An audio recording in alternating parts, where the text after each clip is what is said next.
Apparently, in Maple Ridge Estates, saving your neighbors in a deadly blizzard is now a crime. I just spent 18 brutal hours plowing snow for free, not one penny, digging out trapped families, an 83-year-old widow, and a Vietnam vet fresh from open-heart surgery during the worst storm in 15 years. Diesel still burning my lungs, boots soaked in ice. I'm dragging home past midnight when HOA President Victoria Pemberton charges across the street and slaps an orange violation notice against my chest. $800 fine for unauthorized commercial snow removal, She hisses. Victoria, I wasn't charging anyone yet. I don't care. People like you don't get to play hero in neighborhoods like this. The frozen paper shakes in my numb hands as her words cut deeper than the sub-zero wind. But she has no idea who she just messed with. This war just got personal, and the real storm is coming for them. What would you do? Drop a, if you're glad you're not in this blizzard. My name's Jake Morrison, and 3 years ago I thought moving to Maple Ridge Estates was the best decision I'd ever made. Good schools for my twins, Megan and Tyler, both 16. The kind of neighborhood where Saturday mornings smell like bacon grease and fresh coffee, where kids still ride bikes in actual streets instead of hiding behind screens. I'm a union electrician, 22 years working with these calloused hands. Lost my wife Sarah to cancer 4 years back. 18 months of chemo that filled our house with the sterile, medicinal smell of hope mixed with desperation. The kids and I needed somewhere that felt like home again. Most folks here are decent. Mrs. Elise bakes cookies that smell like cinnamon and childhood memories. Bob Kellerman, Vietnam vet with gentle hands that shake slightly when he talks about the old days. Young families who wave from driveways while their toddlers chase soap bubbles across perfectly manicured lawns. Then there's Victoria Pemberton. 58, recently divorced, lives in the neighborhood's biggest house, a modest ranch that grew 3 additions like architectural tumors. Drives a white Lexus with HOA 1 vanity plates because apparently irony is dead. This woman measures grass height with an actual ruler. I've watched her crouch in designer jeans, ruler pressed against her neighbor's lawn like she's conducting a forensic investigation. Victoria seized the HOA presidency 2 years ago, right after her divorce finalized. Word is her ex-husband got tired of living with someone who color coordinates spice racks and demands the mail be sorted alphabetically. Lucky us. Now we all get to experience her unique blend of control and barely suppressed rage. Here's where things get sketchy. Victoria's son Derek started Sterling Grounds LLC exactly 6 months after Mommy took power. Pure coincidence, I'm sure. Even purer coincidence that Sterling became our exclusive preferred vendor without any competitive bidding process. Their emergency snow removal rate? $250 per driveway. For perspective, that's more than I make wiring entire houses. I own a plow attachment for my F-250, bought it used 3 years ago with dreams of winter side money that never materialized. Last March, when surprise snow trapped half the neighborhood, I quietly helped folks dig out. Free. Because that's what neighbors do. Apparently that was my first crime. This February, meteorologists started screaming about historic blizzard conditions. 24 inches predicted, 50 mph winds, the kind of storm that turns suburban streets into frozen death traps. City announced they'd handle main roads only. Residential areas were on their own until it passed. I fired up the truck at 4 a.m., starting with our most vulnerable residents, Mrs. Elise's driveway slopes toward the street. Ice buildup means she's trapped until spring thaw. Bob's long driveway becomes a hockey rink without proper clearing. Young families with babies who might need emergency runs to the hospital. The work was absolutely brutal. Diesel exhaust burning my throat in sub-zero air, wind trying to flip my truck sideways every time I turned a corner. Snow falling so thick I navigated by porch lights and mailbox reflectors like some kind of suburban Arctic explorer. After 12 hours, my spine felt like broken glass. But every cleared driveway meant safety for someone who needed it. 47 driveways, 18 hours, turned down every payment offer, every invitation for coffee and warmth. Just wanted everyone safe before the roads became completely impassable. That's when Victoria made her move. Picture this. Designer snow boots that probably cost more than my truck payment, stumbling across ice I'd just cleared, nearly face-planting twice before reaching Mrs. Elise's freshly plowed driveway. The crunch of her expensive footwear on packed snow sounds like breaking bones in the frozen air. "Excuse me," she snaps, breath forming angry clouds between us. Do you have permits for commercial snow removal in this community? I'm standing there, diesel fumes mixing with bitter winter wind, staring at this woman whose son charges desperate families $2.50 per driveway while I've been working for free since dawn. Ma'am, I haven't charged anyone a penny, just helping neighbors. Victoria's smile could freeze hell's furnace. She pulls out her phone, starts photographing my truck, my plow, Mrs. Elise's cleared driveway. Click, click, click. We'll see about that, won't we? The fine showed up exactly 48 hours later. I'm stumbling out my front door Monday morning, coffee mug steaming in the 15-degree air, when I see it. Bright orange violation notice, officially sealed and everything, taped to my door like a courthouse summons. The adhesive crackles when I peel it off, brittle from the cold that seeps through my work jacket. Violation notice, Maple Ridge Estates HOA, resident Jake Morrison, 247 Elm Street. Violation, Section 4.7.3, unauthorized commercial activity. Fine amount, $800 salaries payment. Due, 14 days from notice date. Daily interest, 2% compound, $800, for helping people. The paper trembles in my hands, not from the wind howling through bare oak branches, from pure rage building in my chest like steam in a boiler. I spent my weekend digging neighbors out of a natural disaster, and these people want to fine me like I robbed their bank accounts. Back when Sarah was fighting cancer, I spent a lot of late nights reading legal documents, insurance policies, treatment contracts, medical billing disputes. You learn things during those desperate hours, like how HOA covenants are binding contracts that require clear and convincing evidence of violations. The magic phrase in commercial activity cases is compensation or payment received. No payment, no violation. Should be simple as checking a bank statement. I fire up my laptop and dive into the covenant documents. Section 4.7.3 specifically mentions any activity involving compensation or payment from residents. I've got credit card receipts proving I bought my own diesel fuel, 47 neighbors who'll swear under oath I refused every payment offer, every $20 gas money attempt, every invitation to warm up with coffee and cash. This should be a slam dunk defense. But Victoria's been planning her attack since the moment she saw me helping Mrs. Elise. Tuesday morning, my neighbor Tom Kowalski knocks on my door, breath forming angry clouds in the frozen air.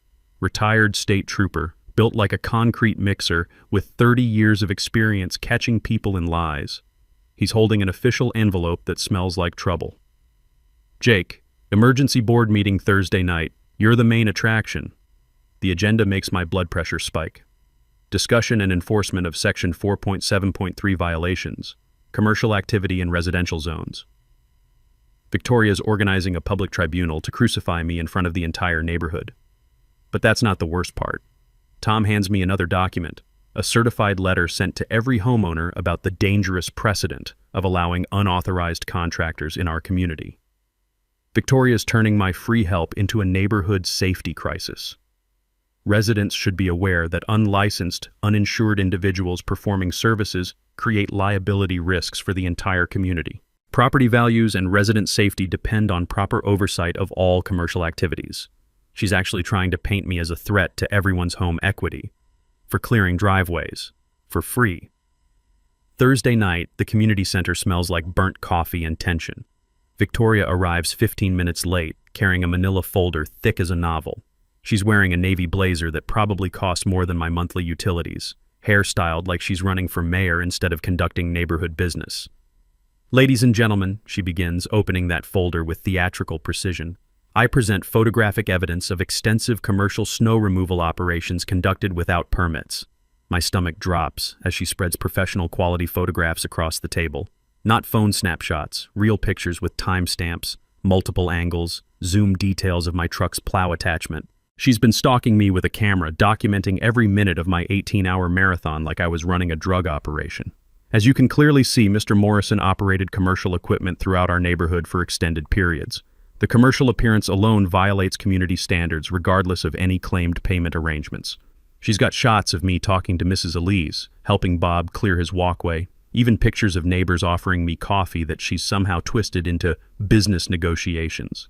The woman spent her entire weekend photographing acts of human kindness like they were criminal evidence. Board member Bill Morrison raises his hand, retired lawyer with eyes sharp as broken glass. Victoria, these photos show a neighbor helping during an emergency. They don't prove commercial activity occurred. The room explodes. Mrs. Elise struggles to her feet, all 83 pounds of righteous fury, voice shaking as she describes how I saved her from being trapped for days. Bob Kellerman talks about his heart condition, how shoveling that much snow could have killed him. Young parents share stories about getting sick babies to doctors because I cleared their driveways. The vote comes down 3-2, fine suspended pending investigation. I should feel relieved. Instead, I feel like a man who just dodged the first bullet in a long gunfight. Friday afternoon, I discover why. Taped to my mailbox like a declaration of war. Sterling Grounds LLC Emergency Storm Cleanup Assessment. $7,050 for lost revenue due to unauthorized competitive services. Derek's billing me for the business I supposedly stole by helping people for free. The absurdity hits like ice water. They're charging me for money they never made from services they never provided to people who never asked for their help. Victoria's war against me officially escalated the following Monday morning. First shot, a parking citation slapped on my truck's windshield like a yellow declaration of war. Commercial vehicle violation, residential parking prohibited. The fine? $250. For parking my own truck in my own driveway where it sat for 3 years without a single complaint. The irony tastes bitter as burnt coffee grounds.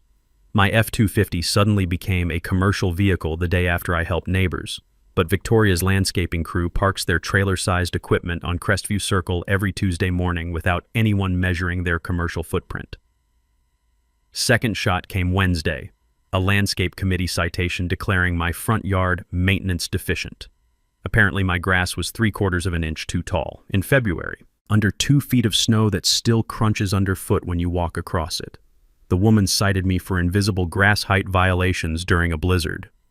I'm starting to think Victoria has X-ray vision, or maybe she's just completely lost her mind. By Thursday, they'd revoked my family's pool privileges for the upcoming season. Something about residents under investigation being restricted from community amenities. Megan and Tyler lost their summer lifeguard jobs they'd counted on for college savings, because their dad committed the crime of helping neighbors. That's when Tom Kowalski knocked on my door again, this time carrying a banker's box that smelled like justice and old paper. "Jake, you need to see this." Tom's wearing the kind of smile that used to terrorize drunk drivers during his trooper days. "Been doing some homework in the public records office." Turns out Tom's been busy. 30 years of police work taught him how to follow paper trails, and Victoria left quite a trail. He spreads contracts across my kitchen table like evidence photos from a crime scene. Sterling Grounds LLC's exclusive snow removal agreement with Maple Ridge Estates HOA. The contract makes my jaw drop harder than January temperatures. Sterling gets paid whether they work or not. A $5,000 monthly retainer plus $250 per driveway for emergency services. The real kicker? A 150% markup clause for storm cleanup, meaning they can charge almost $400 per driveway during weather emergencies. "Look at the signature line," Tom says, pointing with a finger thick as a bratwurst. Victoria Pemberton signed as HOA representative 6 months ago. No board vote documented anywhere, no competitive bidding process, no community input meeting. She just handed her son's company an exclusive contract worth potentially hundreds of thousands of dollars. Dr. Sarah Kim joins our kitchen strategy session that evening, bringing medical expertise and the kind of righteous anger that makes good doctors fight insurance companies. She treats half the neighborhood kids, knows every elderly resident's health history, and she's absolutely furious about what happened during the storm. Mr. Elise had chest pains trying to shovel their driveway, she explains, her medical training making every word precise as a scalpel. Mrs. Patterson threw out her back, clearing enough space for her car. 3 of my patients ended up in urgent care with weather-related injuries because they couldn't afford Sterling's emergency rates. While we're connecting dots in my warm kitchen, Victoria's launching her public smear campaign across the neighborhood. Anonymous flyers appear on car windshields like some kind of suburban propaganda. Is your neighbor running an illegal business? The accusations sting worse than wind chill. Suggestions that I might be casing homes while plowing, questions about my insurance coverage, dire warnings about liability issues with unlicensed contractors. The neighborhood fractures like ice under pressure. Team Jake includes families with children, elderly residents on fixed incomes, working folks who understand that helping neighbors used to be normal human behavior.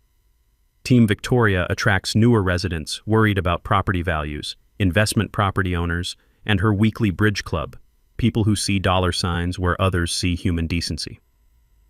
The Nextdoor app becomes a digital battlefield. Victoria's supporters post essays about community standards and protecting home equity. My supporters share photos of cleared driveways, heartfelt stories about my help, screenshots of my refusal to accept payment. Comment threads stretch longer than winter nights. Then Victoria deploys her nuclear option.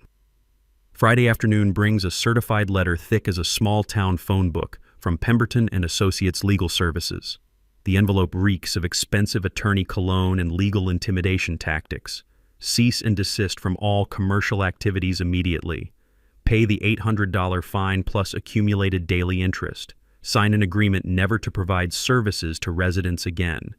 And if I don't comply within 7 days, they'll place a lien against my house. A lien on my home, where my kids live, where Sarah and I dreamed of growing old together. My hands tremble as I read the legal threats, memories flooding back to those nightmare months when medical bills stacked up like cordwood. We almost lost this house then, would have lost everything if Sarah's insurance hadn't finally covered her treatments. The thought of facing financial destruction again, this time for the crime of human kindness, makes the room spin. But my kids surprise me with their strength. Megan's been researching nonprofit law for a school project, diving deep into legal databases I didn't know existed.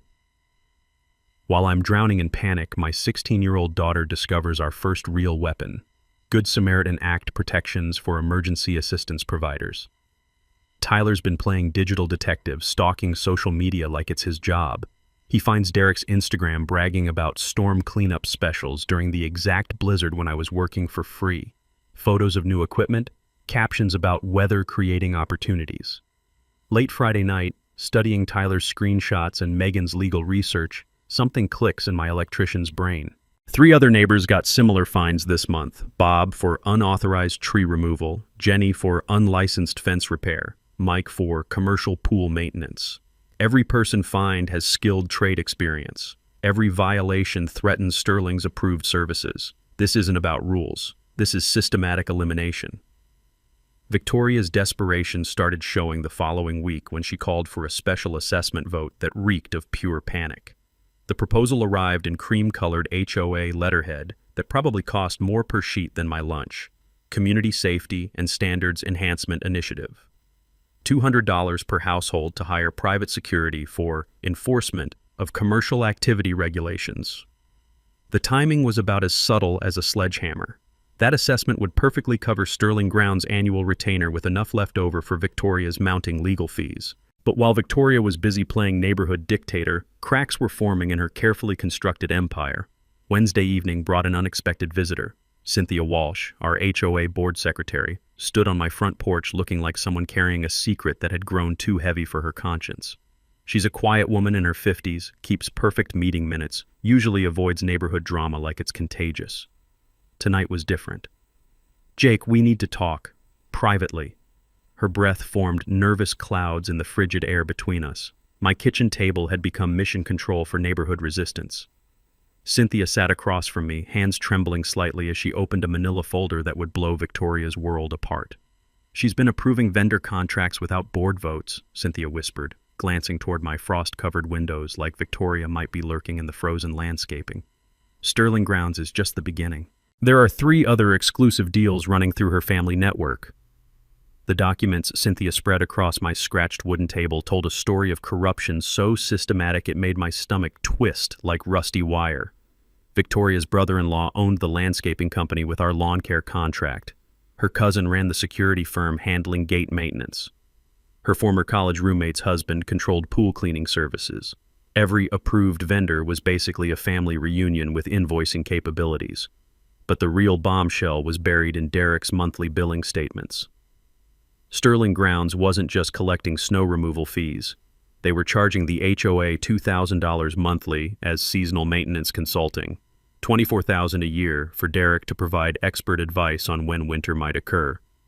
I'm pretty sure any 5-year-old with a calendar could handle that consultation for free. Tom helped me crunch numbers in my garage that night, the smell of motor oil and righteous anger mixing in the cold air. Over 18 months, Victoria's vendor network had overcharged homeowners approximately $50,000 compared to competitive market rates. $50,000 stolen from fees that should have funded actual community improvements instead of financing Victoria's family business empire. The financial web was beautiful in its simplicity and disgusting in its greed. Every contract Victoria signed without proper board approval. Every bid process that mysteriously never happened.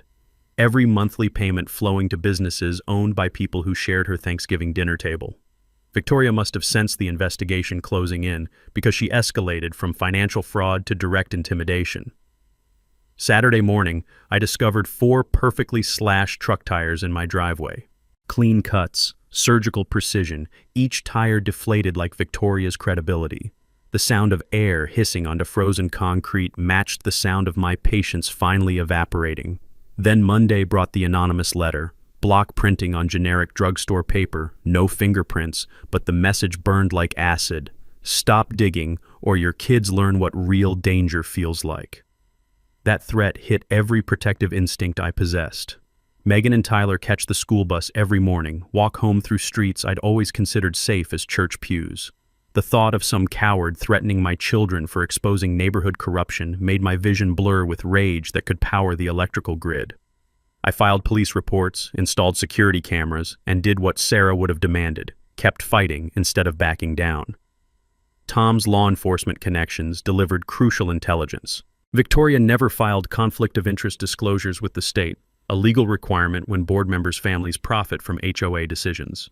That violation triggers automatic removal from office plus financial penalties reaching 6 figures. While Victoria was busy making threats, Bill Morrison made a discovery that would have made insurance fraud investigators weep with joy. Victoria's homeowner policy specifically excludes coverage for her consulting activities. Every fraudulent contract, every kickback payment, every stolen dollar comes directly from her personal bank account when the lawsuits start flying. The woman thought she was untouchable, but she'd built a financial house of cards during hurricane season. Community pressure was building like steam in a boiler. 3 more elderly residents were hospitalized during smaller storms because Sterling's rates made emergency snow removal impossible. Local television interviewed Mrs. Elise about neighborhood support during disasters. Our Facebook group swelled with residents from other HOA communities sharing corruption stories that would make your hair curl. Thursday night brought the call I'd been dreading. Pete, my boss at Morrison Electric, asked me to come in early Friday for a conversation about community relations. Victoria had contacted my employer claiming my harassment campaign damaged their business reputation. But Pete surprised me. After hearing the complete story, free snow removal, fraudulent fines, systematic vendor corruption, he looked more disgusted than a health inspector at a roadside diner. Jake, you're the most honest guy I've employed in 28 years. Afternoon sunlight streamed through his office windows, highlighting dust motes that danced like tiny witnesses. Keep fighting. My mother deals with HOA bullies in Clearwater Estates too. Victoria had made a fatal error. She'd transformed a neighborhood dispute into a county-wide anti-corruption movement. The final hearing was scheduled for next Thursday. Victoria announced her lawyer would place liens on my property if I didn't pay immediately, but I had evidence that could bury her political career and financial schemes simultaneously. Time to show Victoria what happens when you threaten the wrong electrician's family. Friday morning changed everything when Tom knocked on my door carrying a legal document that would flip our entire war upside down. Jake, you need to see this. Tom's weathered hands trembled slightly. Not from cold, from excitement that made his voice crack like a teenager's. Found something called the Community Association Fraud Prevention Act. The coffee in my mug had gone bitter and cold, but I forgot about everything except the statute Tom spread across my kitchen table. This wasn't just bureaucratic paperwork. This was a legal nuclear weapon designed specifically for situations like ours. Any resident can file formal complaints for HOA board financial misconduct, and successful complaints don't just slap wrists. They trigger automatic state investigations with criminal prosecutors, asset freezing, board removal, federal mail fraud charges. But wait, Tom said, his grin spreading like sunrise over winter snow. Cynthia gave us something even better. The smoking gun lay in a manila folder that smelled like justice and copy machine toner. Unsigned board meeting minutes from the past 6 months. Every vendor contract Victoria approved showed the same damning pattern, her signature on approval documents. but no corresponding board meetings, no recorded votes, no community notifications required by state law. She'd been forging board approval for 18 months. "Look at these dates," Tom pointed with fingers that still bore calluses from 30 years of police work. Victoria signed Sterling's contract in January. The board meeting supposedly approving it, March 15th. She's been creating fake documentation after your complaint forced her to cover tracks. The legal implications hit my electrician's brain like voltage through wet copper. This wasn't just HOA rule violations. This was fraud, breach of fiduciary duty, criminal conspiracy. Every backdated signature was another felony charge waiting to be filed. My emergency lawyer consultation that afternoon confirmed Tom's analysis with language that made my pulse race. Victoria's actions constituted massive breach of fiduciary duty under state law. Board members have legal obligations to act in community interests, not family financial interests. The penalties: personal liability for all damages plus potential criminal prosecution. But here's the revelation that changed everything. I wasn't defending against Victoria anymore. I was prosecuting her. The power dynamic had completely reversed. Victoria thought she was fining me into submission, but I'd accidentally uncovered evidence of systematic theft from every homeowner in our community.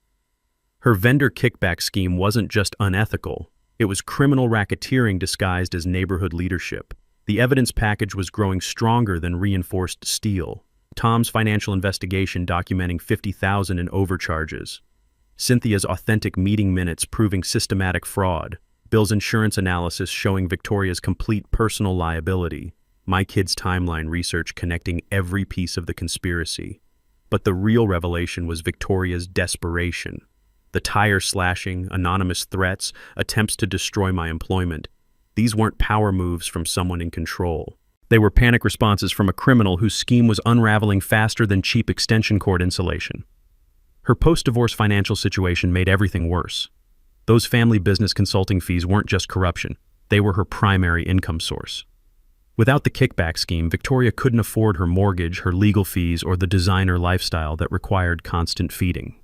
She was trapped in a fraud too big to abandon and too obvious to continue. The Community Association Fraud Prevention Act gave me something Victoria never expected: legitimate government authority backing my complaint. State oversight boards can remove entire HOA boards, void all fraudulent contracts, and freeze personal assets during criminal investigations. Victoria had been playing neighborhood politics while I'd accidentally discovered actual law enforcement tools. Next Thursday's hearing wasn't going to be a kangaroo court where Victoria railroaded an innocent neighbor. It would be the public unveiling of an 18-month criminal conspiracy, documented with evidence that could satisfy federal prosecutors. I could take the easy path, trade evidence for dropped fines, avoid public confrontation, let sleeping corruption lie. But 47 neighbors had trusted me during that blizzard. Elderly residents were being systematically robbed by Victoria's vendor network. 3 skilled neighbors faced fraudulent persecution for helping their community. This wasn't about my $800 anymore. This was about stopping a predator who'd weaponized neighborhood authority for personal profit.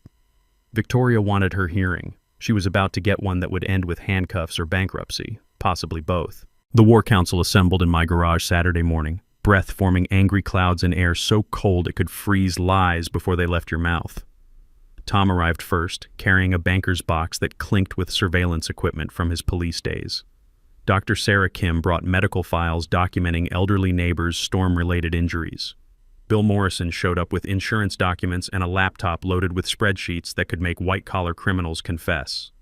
Cynthia Walsh slipped through my back door like a spy delivering nuclear launch codes. The concrete floor was cold enough to shatter drop tools, but nobody cared. We had a corrupt HOA president to destroy.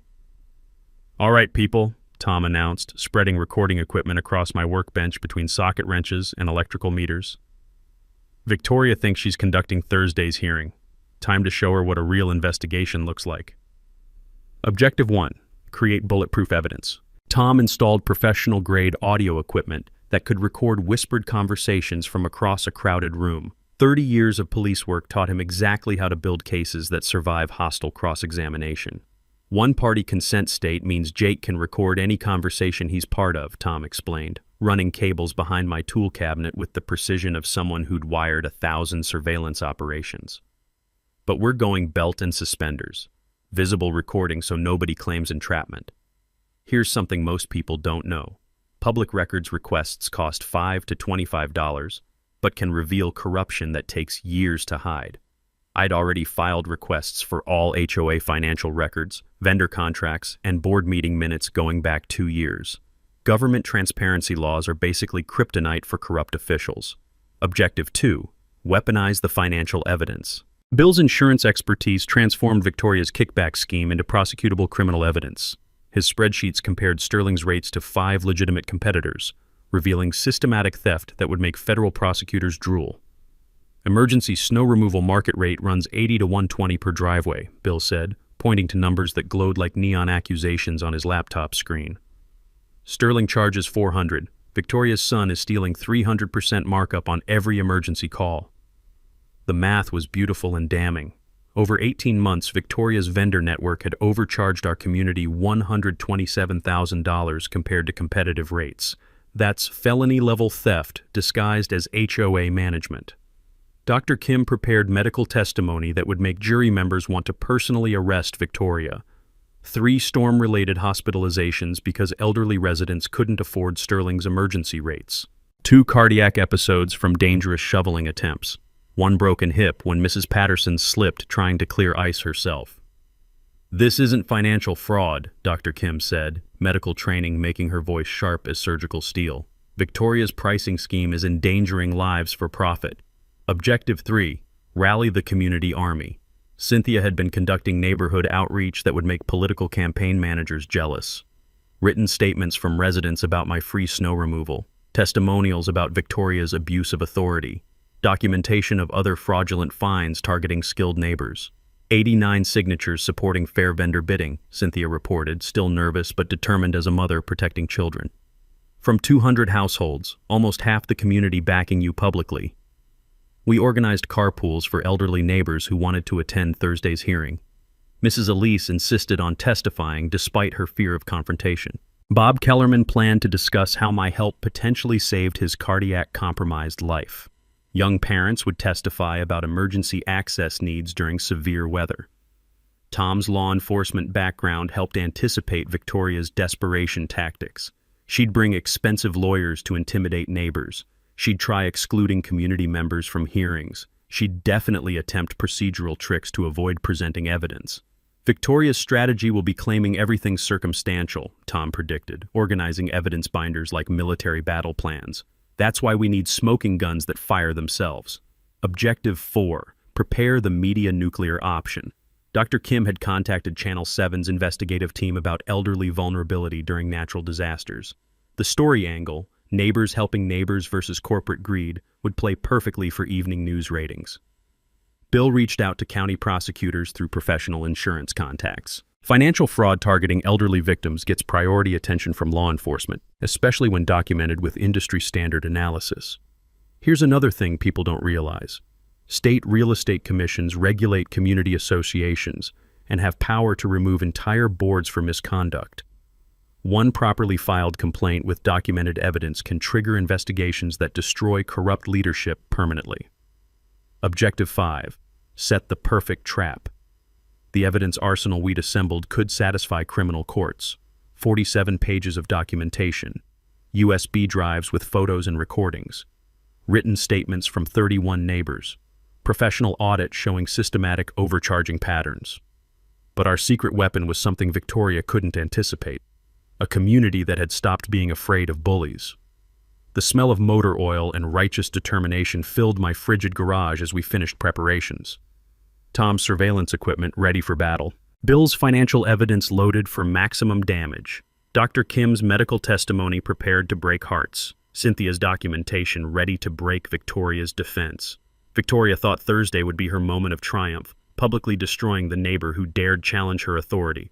Instead, it would become the day her 18-month criminal conspiracy exploded in front of everyone she'd been systematically robbing. She wanted to play hardball with an electrician. Time to show her what happens when you mess with someone who knows exactly how to wire a perfect electrical storm. Victoria's desperation reached pathetic new depths Monday morning when she tried sabotaging the hearing with the subtlety of a wrecking ball through a china shop. The emergency notification materialized in everyone's mailbox like a plague of bureaucratic locusts. Urgent. Water main break emergency meeting. Thursday, 7 p.m., Community Center. Same time, same location as my scheduled hearing. What are the odds? Victoria was attempting to split my audience, confuse supporters, and bury my corruption hearing under manufactured emergency business. The woman had apparently decided that if she couldn't win fairly, she'd cheat so obviously it would insult a kindergartner's intelligence. Tuesday escalated with a bribery attempt that reeked of desperation and expensive attorney cologne. Some downtown legal shark in a suit worth more than my truck knocked on my door, briefcase gleaming like polished lies in the winter sunlight. Mr. Morrison, my client seeks quiet resolution of this unfortunate misunderstanding. The papers he handed me felt slick as snakeskin between my calloused fingers. All fines voided plus $5,000 cash for my inconvenience, in exchange for signing a non-disclosure agreement and agreeing to comply with community vendor approval policies.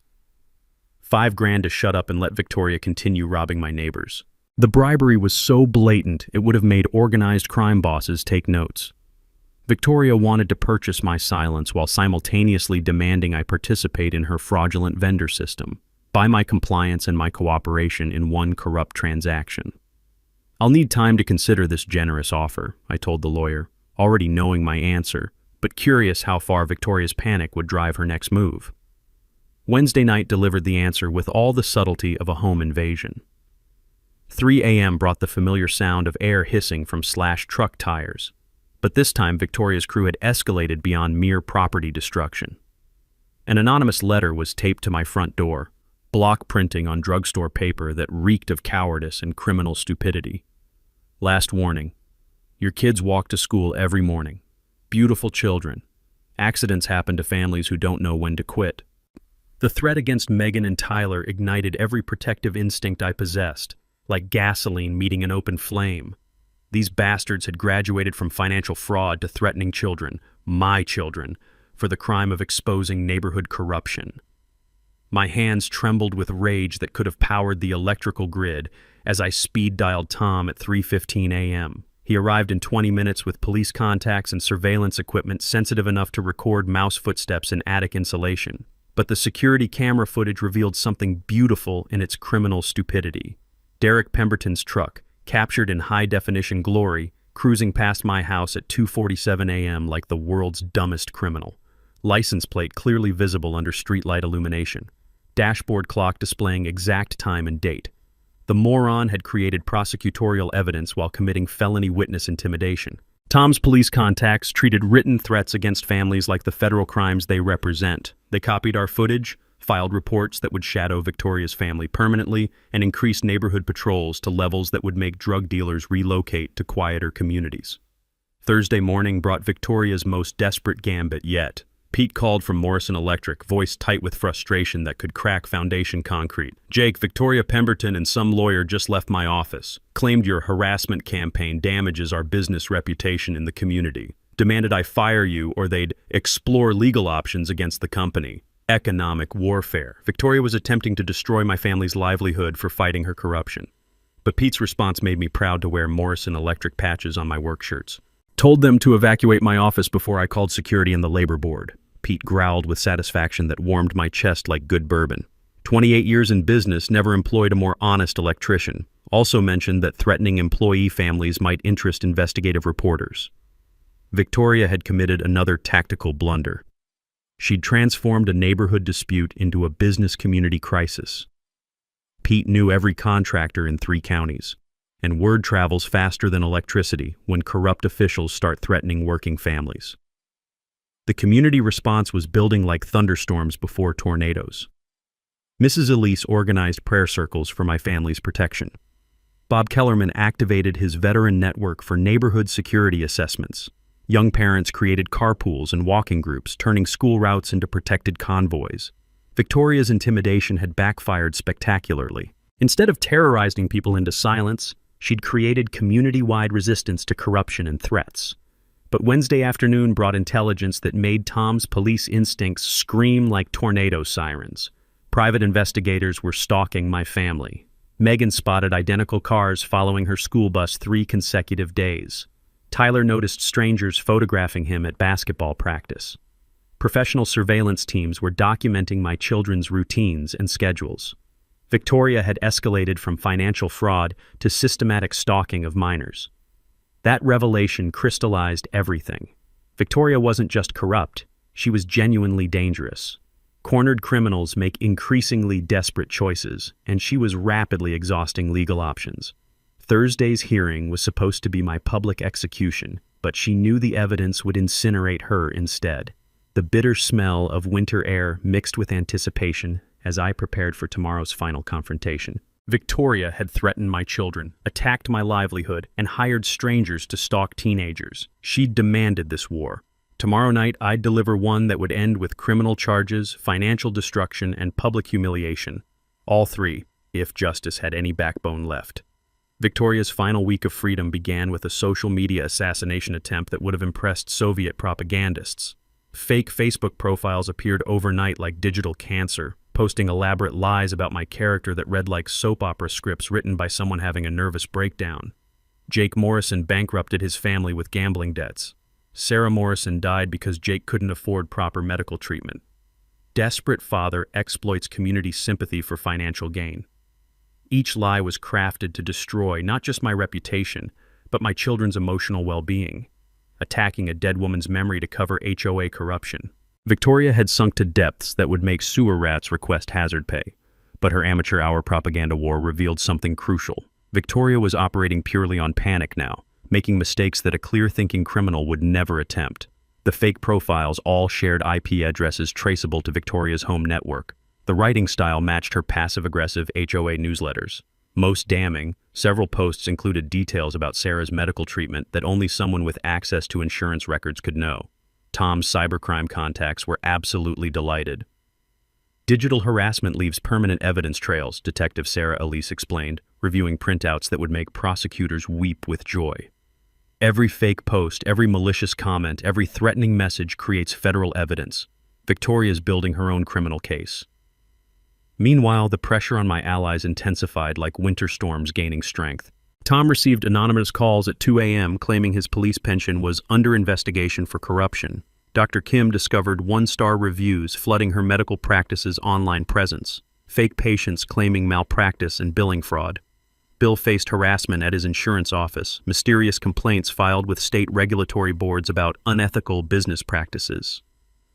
Victoria was systematically attacking everyone who supported me, trying to isolate me by terrorizing my friends into silence.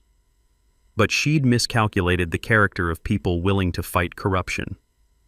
Dr. Kim documented every fake review with timestamps and IP tracking that connected them to Victoria's network. Tom's law enforcement contacts were tracing the pension investigation calls to burner phones purchased at stores near Victoria's house. Bill's insurance industry connections were investigating the regulatory complaints as coordinated harassment. Victoria was creating federal evidence faster than crime labs could process it. Wednesday brought my discovery of the bigger picture that made everything snap into focus like electrical circuits suddenly carrying full power. Research revealed Victoria had replicated her corruption scheme in 2 other communities over the past 3 years: Clearwater Estates and Maple Grove, both upscale neighborhoods where her family businesses had mysteriously secured exclusive vendor contracts under similar circumstances. Derek's company operated under different names in each county: Sterling Grounds in our area, Premium Property Services in Clearwater, Elite Landscaping Solutions in Maple Grove. Same business model, same family ownership, same fraudulent contract procedures. Total estimated fraud across 3 communities, over $300,000. Victoria wasn't just a corrupt HOA president, she was running a multi-county criminal enterprise using her son's landscaping business as a money laundering operation. Thursday morning brought contact that elevated everything to federal jurisdiction. FBI white-collar crime investigator Agent Maria Santos called my cell phone with news that made my hands shake like they were gripping live electrical wires. Mr. Morrison, your complaint triggered a broader investigation: mail fraud across state lines, racketeering patterns, systematic targeting of elderly victims. Victoria Pemberton's activities meet federal prosecution criteria. The certified letters Victoria sent demanding fraudulent fines constituted federal mail fraud. Her multi-county scheme qualified as racketeering under federal law. The threats against my family were federal witness intimidation charges. Victoria had accidentally promoted herself from small-town criminal to federal defendant. But Agent Santos delivered news that made my blood pressure spike into dangerous territory. Ms. Pemberton hired crisis management consultants and is preparing a narrative about disgruntled neighbor vendetta and harassment campaigns. She's planning to frame herself as the victim of a conspiracy. Victoria intended to walk into tonight's hearing claiming I'd orchestrated some elaborate revenge plot against an innocent HOA volunteer. She'd hired professional spin doctors to transform 18 months of documented fraud into a story about neighborhood bullying. The woman was doubling down on lies that could earn her federal prison time. But I had advantages Victoria couldn't anticipate or counter. Tom's evidence package included recordings of her son bragging about mother's influence in securing contracts. Bill's financial audit documented systematic overcharging with insurance industry precision. Dr. Kim had medical records proving elderly residents suffered because of Victoria's pricing schemes. Most importantly, Cynthia had delivered copies of all authentic HOA documents proving Victoria had been forging board approvals for 18 months. The community mobilization was complete. 127 neighbors planned to attend tonight's hearing. Local television crews were scheduled to cover the community corruption story. County prosecutors had observers ready to document public admissions of criminal activity. Victoria's hired crisis managers were about to discover what happens when professional spin meets documented federal crimes witnessed by an entire community. Tonight's hearing wasn't going to be a public relations battle between competing narratives. It would be the public execution of an 18-month criminal conspiracy, broadcast live to local news audiences and documented for federal prosecutors. Victoria had spent the week creating federal evidence while I'd spent it preparing her public downfall. The smell of victory mixed with February air as I loaded evidence boxes into my truck. Tonight, Victoria Pemberton would discover the difference between neighborhood politics and criminal justice. She'd demanded this war. Now she'd face the consequences in front of everyone she'd been systematically robbing. Thursday night arrived with the anticipation of a public execution and twice the audience. The community center reeked of burnt coffee and nervous energy as 150-plus people crammed into a room designed for 75. Local TV crews had transformed our neighborhood hearing into a media circus, professional lighting equipment casting harsh shadows that made everything look like a criminal trial, which essentially it was. Victoria arrived 15 minutes late in a black sedan with tinted windows, hired driver to avoid the gauntlet of cameras and angry neighbors clustered around the entrance. She wore a navy blazer that probably cost more than most people's monthly rent, hair styled like she was announcing her candidacy for mayor instead of defending 18 months of systematic theft. The manila folder she carried looked thin compared to the banker's boxes of evidence Tom and I had loaded onto the presentation table. "Ladies and gentlemen," Victoria began, opening that pathetic folder with theatrical precision that would have embarrassed community theater actors. "Tonight we address the harassment campaign conducted by Mr. Morrison against your duly elected HOA leadership." Her opening gambit was pure fiction wrapped in victim narrative. According to Victoria's alternate reality, I was a bitter neighbor who'd manufactured an elaborate conspiracy because she'd dared enforce community standards. The woman actually claimed I'd been conducting a vendetta because she'd fairly applied HOA regulations. The audacity was breathtaking. Victoria was rewriting 18 months of documented corruption as neighborhood harassment, but I'd learned something important from my years as an electrician. When dealing with dangerous power sources, you don't argue with them. You cut the main line and watch everything go dark.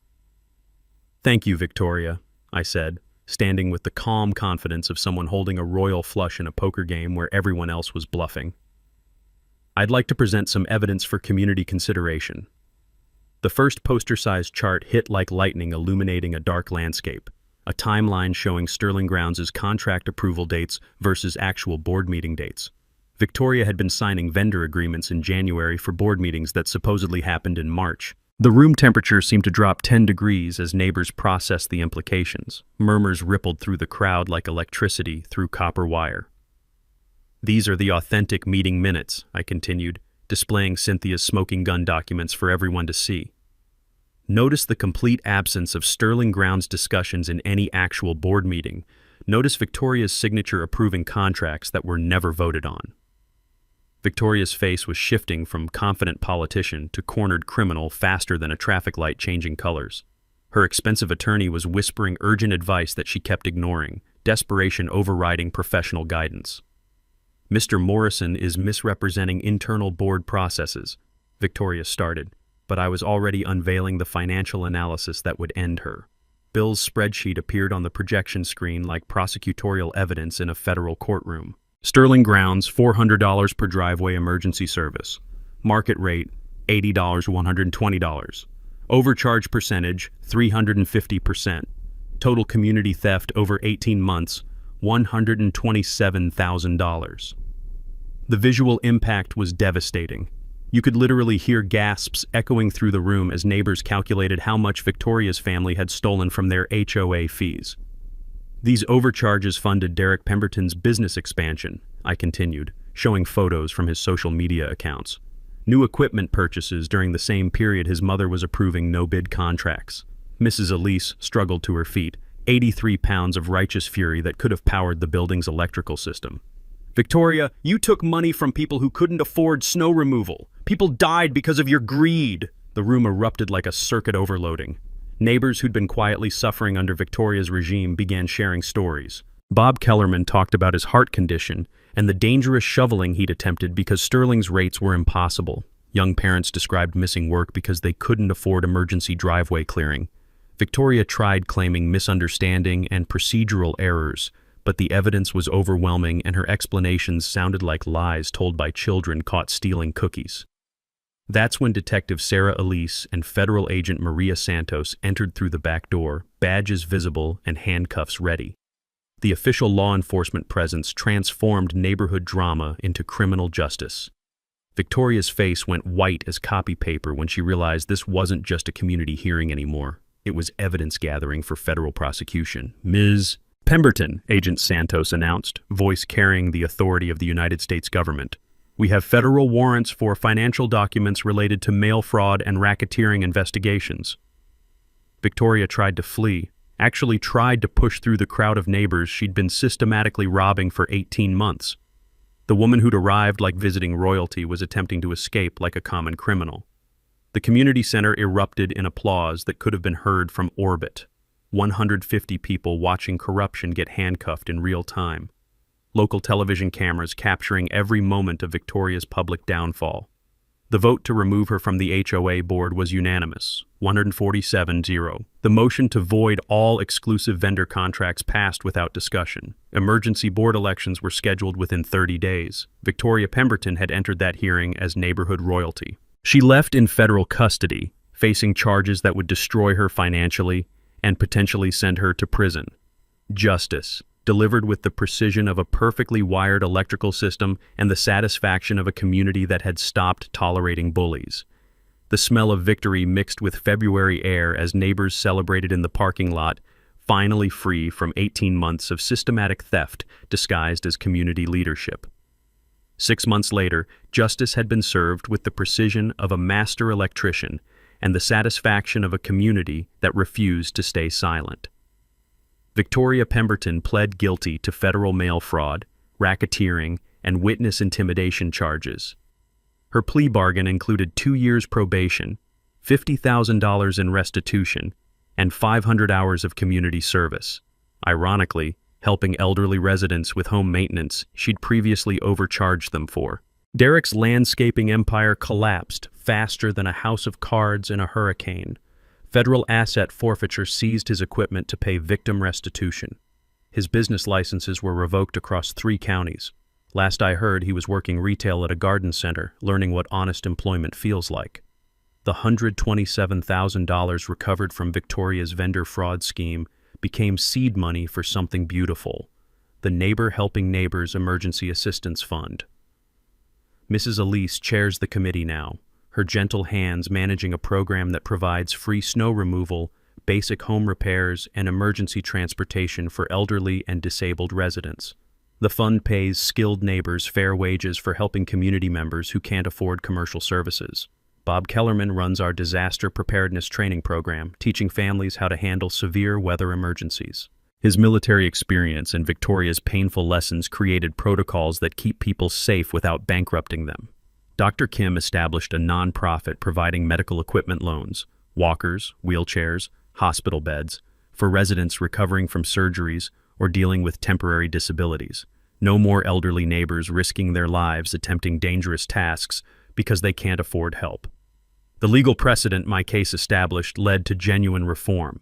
State legislators passed the Community Association Transparency Act, requiring competitive bidding for all HOA vendor contracts over $500.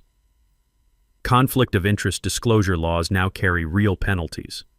Automatic board removal and personal financial liability. My story became a template for fighting HOA corruption nationwide.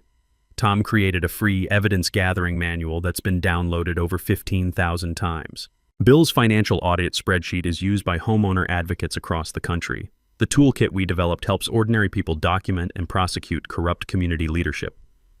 Personally, life got better in ways Sarah would have loved seeing. I was elected HOA president unanimously.